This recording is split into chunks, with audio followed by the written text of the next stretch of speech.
հիշենք ինչից սկսվեց այս մի ալիքը։ Շատ հաջող եղավ հարցազրույց Սերժ Սարգսյանի հետ,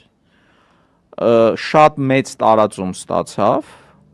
այդ թվում Չեզոք լսարանից դրական արձագանքներ ես լսել եմ Չեզոք մարդկանցից, որոնք ոչ մեկի կողմնակից չեն, այսպես ասած, բայց ասին հետաքրքիր էր եւ այլն, հա։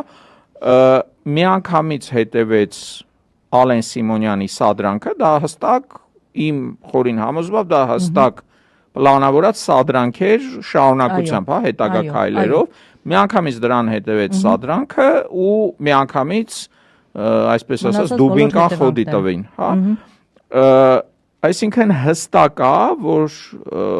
Նիկոլենց անհանգստացնում է այն, որ ընդդիմադիր խոսքը կարող է ինչ-որ այդ նեղ ընդդիմադիր պղպջակից դուրս գա